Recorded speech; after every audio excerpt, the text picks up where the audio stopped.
Bismillahirrahmanirrahim. Assalamualaikum warahmatullahi wabarakatuh. Alhamdulillah, salatu wassalamu ala rasulillah wa ala alihi wa sahbihi wa mawalah. Bapak-bapak, kawan-kawan, jamaah wirid RT01 RW 16 yang dimuliakan Allah Subhanahu wa taala. Kita sudah masuk pada bulan Rajab yang bertanda tak lama lagi kita akan memasuki bulan suci Ramadan.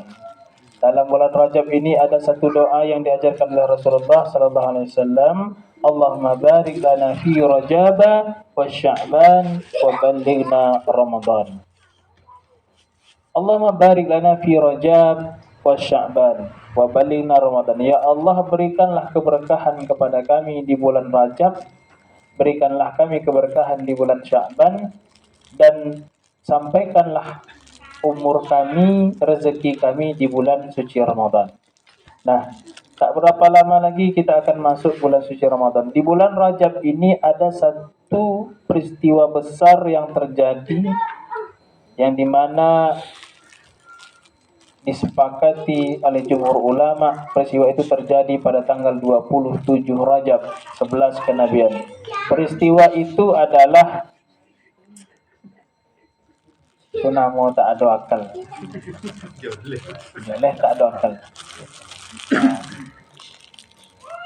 Pada tanggal 27 Rajab itu kejadian besar yang terjadi adalah peristiwa Isra dan Mi'raj. Inti daripada peristiwa Isra dan Mi'raj itu adalah bagaimana kita meletakkan atau menaruh perhatian dan prioritas lebih kepada satu amalan yang tak bisa diganti, amalan yang tak bisa diwakilkan, amalan yang tidak bisa dibayarkan orang lain untuk mengerjakannya. Amalan itu bernama salat.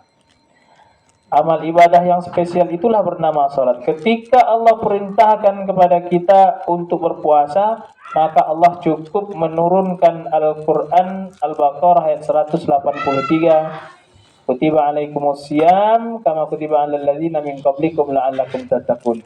Ketika Allah perintahkan kita zakat, maka Allah turunkan ayat perintah untuk membayar zakat. Begitu juga haji dan lain sebagainya. Tapi tidak dengan salat. Ibadah salat ini spesial dalam bulan Rajab ini. Kejadian yang disebut dengan Isra Mi'raj itu secara khusus Allah jemput Nabi sallallahu alaihi wasallam untuk mendapatkan perintah salat itu. Karena dia diperoleh dengan cara yang istimewa, maka perlakuannya pun mesti istimewa pula.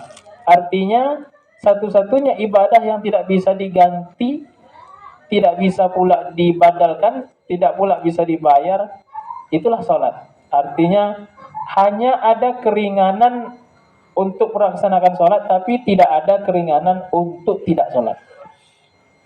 Apa artinya keringanan dalam melaksanakan salat? Rukhsah istilah fikihnya, rukhsah keringanan. Misal Mas Imam besok pulang ke Jember.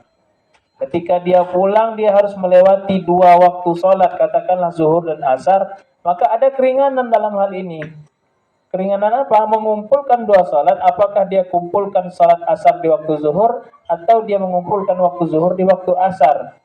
Tapi hanya sebatas keringanan pengerjaan, bukan keringanan untuk tidak sholat. Itulah artinya pentingnya sholat. Maka daripada itu, selagi kita hidup, sebisa mungkin, sesempit apapun waktu, jangan sekali-kali kita tinggalkan sholat. Karena dalam hadis Nabi SAW jelaskan, as-salatu imaduddin wa miftahu kulli khairin. Salat itu tiang agama dan kuncinya semua kebaikan. Kalaulah namanya kunci, kunci itu digunakan orang untuk membuka pintu.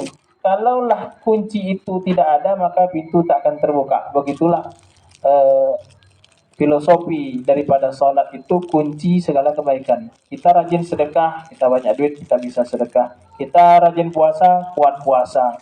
Kita zakat, orang zakat, kita zakat. Orang haji, kita haji. Tapi kita tidak sholat, artinya tidak ada akses bagi kita untuk menyelamatkan amalan-amalan yang lain. Kenapa? Kunci kita tak punya. Apa kuncinya? Sholat. Nah, maka kalau sholat kita full, kita jaga, maka dalam Al-Quran Allah sebut hafizu ala salawat. Jagalah oleh kalian sholat. Salawat itu artinya sholat-sholat. Ya, zuhur, asar dan seterusnya. Saya mengajak kepada kawan-kawan semua saling mengingatkan kepada kebenaran dan kesabaran. Tetaplah laksanakan sholat meskipun dalam keadaan yang sesulit apapun. Saudara-saudara kita di Palestina di bawah puing-puing masjid yang sudah runtuh mereka tetap laksanakan sholat. Alhamdulillah berjamaah. Anak-anak Palestina ketika datang waktu sholat mereka laksanakan sholat meskipun air tidak ada untuk berwudu tapi mereka bertayamum. Nah, itu akan pentingnya dan istimewanya sholat. Mudah-mudahan kita lebih memperhatikan amal ibadah kita yang namanya sholat. Assalamualaikum warahmatullahi wabarakatuh. Waalaikumsalam.